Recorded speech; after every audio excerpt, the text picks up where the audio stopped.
And I want to go now to Jason Van Tatenhove. He's a former spokesman for the far-right Oath Keepers group, testified before the January 6th Select Committee. And he's also the author of The Perils of Extremism, How I Left the Oath Keepers and Why We Should Be Concerned About a Future Civil War. Well, Jason, I'm glad to be speaking with you again because you can put real perspective on this. You know the far-right movement in the United States so well. How emboldened are they by what we are now seeing happen tonight across Europe? Well, I think it does play a part. I think, what happens here ripples across the world, and that happens back and forth. Those victories are going to be seen as a victory here, too, that there's momentum growing. And I think we need to take it as kind of a dire warning as to where we really are right now, even with a front runner that has just been found guilty of so many charges. It just doesn't seem to matter. There's certainly momentum growing. You see it as a dire warning. I mean, we have seen, Jason, to your point, a disturbing rise in rhetoric, violent rhetoric, and threats since Trump was convicted.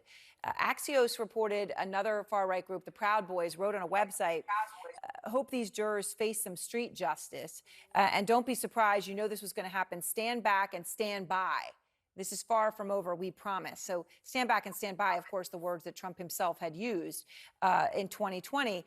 And someone told the pro-Trump Right Side Broadcasting Network, which is something many may not have heard of who watch this program, but it's out there. And at a Trump rally over the weekend, they said this.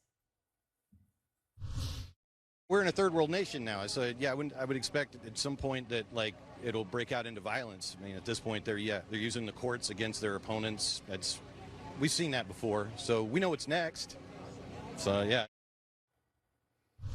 We're a third world nation now, and I would expect it'll break out into violence. I mean, Jason, what are the threats and the talk of violence that you are seeing and hearing right now that worry you most? Really what worries me most is where it's coming from in my thought process, and that's from Trump. This really seems to have evolved past what I would call stochastic terrorism, where you have a message that goes out. It seems to be passing a threshold where I think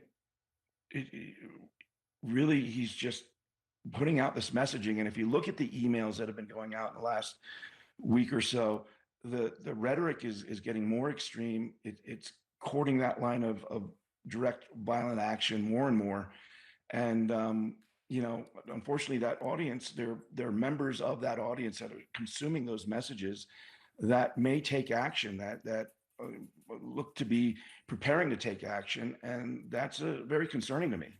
And when you say look to be preparing to take action, do you really believe that there is sort of, I don't know how organized you would describe it as, but that there really are those preparations that stand back and stand back and stand by? I think we would be foolish not to take them at their word. I think that absolutely they're and we saw kind of an evolution of tactics after January 6th and during the prosecutions that happened with the people involved, where it kind of it moved away from these big national groups and big national events to hyper local, going after the drag storytelling hours and such. But now I think we're seeing a shift again where we're going back and there is a reorganization happening. And I think we're going to see more coming from kind of those national groups that they're definitely ready to reappear.